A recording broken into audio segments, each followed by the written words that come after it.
Very, very warm welcome to Ashley Bez, everybody.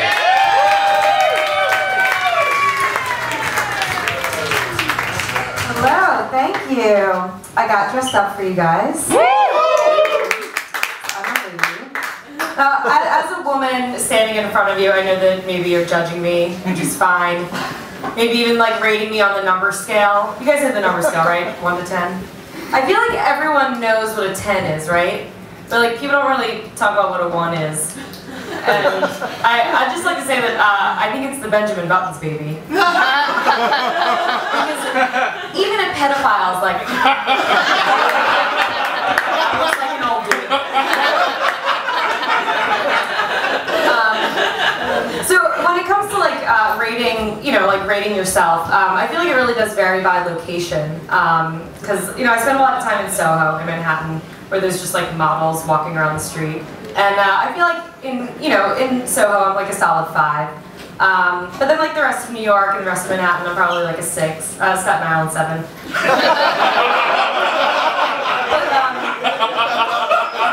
When I leave New York, like it really is like a completely different ballgame. Because when I leave the city, I'm just a straight up alcoholic.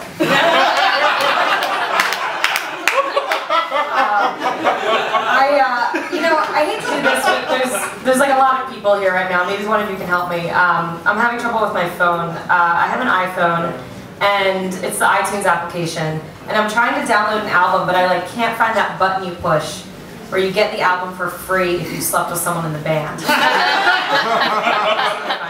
I know you're probably thinking, oh, are they famous? Like, do I know them?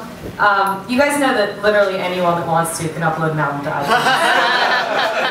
I can answer that question. So I was seeing this guy, he was in a band, and it was a long distance relationship, which, those are hard. Like, especially when the other person doesn't know you're in a long distance relationship. We were just on different pages. Like, I was on the page that we were dating, but he was on the page where he just, called me when he was in town from LA, like every other month. Which I realized that's not different pages, that's completely different books that we were reading. He was reading, Tipping Point by Malcolm Gladwell, and I was reading Goosebumps by R.L. Stine.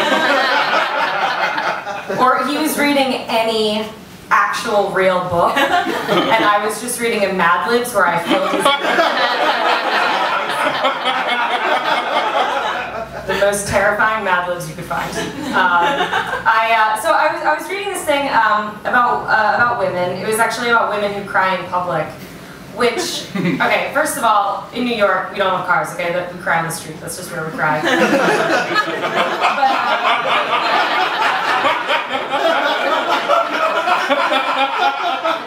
here's the thing. I'm sure you've seen this when it's 2 a.m. on a Tuesday and there's a girl outside of a bar just bawling to her boyfriend. And the statistic that I read, it said that 90% of these women seriously? Like, aren't even drunk right now? We'd totally be crying anyway, like it has nothing to do with that. Oh my god, I go to the bathroom for 4 minutes and then I come back, did you buy your drink? Oh my god, do you need a lovely number? I have to puke. It was a very detailed article.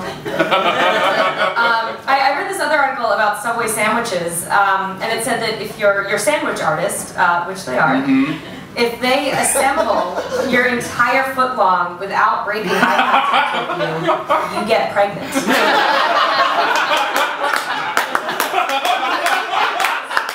Another thing I read was it was about Starbucks, and it said that you can get pregnant if you go to Starbucks and you order like a super complicated drink. The barista makes it exactly right. It's the perfect temperature. And then you take the barista into the bathroom and have unprotected sex. Okay,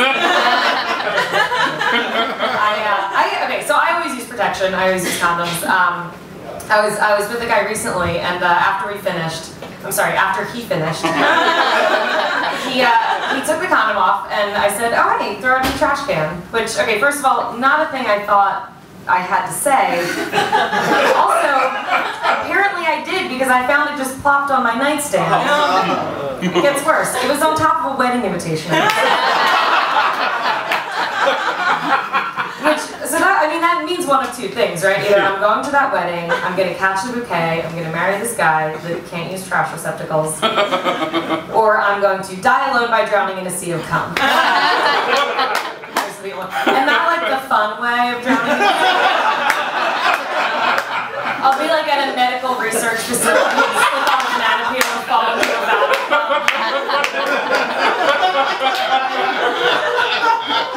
And not have the expertise to like eat my way to safety.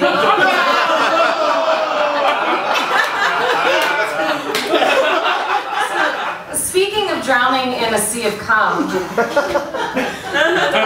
anyway, that might be like the worst thing I've ever said to date on stage. So I was at Walgreens, I was buying Plan B, because I use protection, but I sort of think about sperm the way that a paranoid schizophrenic thinks about the government.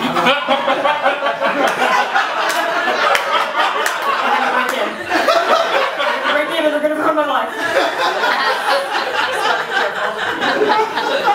And I was doing a thing, do I buy like a bunch of stuff I don't need so the cashier like doesn't notice it? Like, of course the cashier is going to notice the Plan B. So I just bought exactly what I needed, which was Plan B and tampons.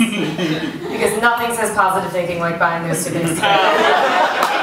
And I do feel like for $54.99, it should at least come with a smiley face sticker that's like, everything's going to be okay. To be okay. That's a story that I love telling my married friends, just to like make sure they're not jealous of my life. It works every time. They're not jealous of me. A big like disconnect I have with my married friends is sex. It's where it's coming from, you know, because I don't know if I'm gonna have sex in a day or 94.5 days.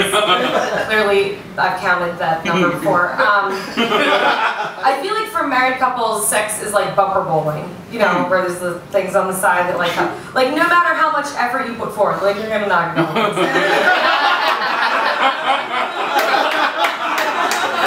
For me, sex is like Tetris, where I've built up these like two huge towers on the other side of the spectrum, and I'm just like waiting for the wall to stand.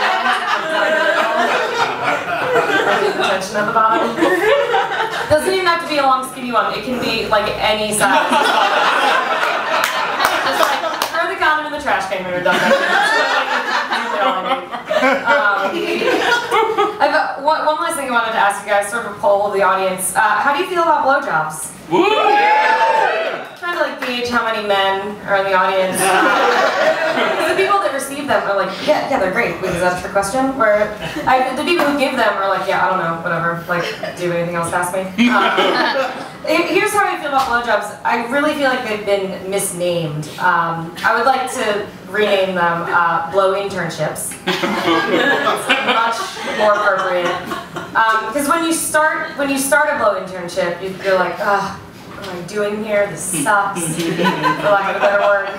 And then somewhere in the middle you think, all right, you know, this isn't that bad. I realize my work is being appreciated. But like, I really wish I was being financially compensated. And then by the end of it, you think, okay, that actually was very demeaning, but I feel like having done it is going to help me with my future.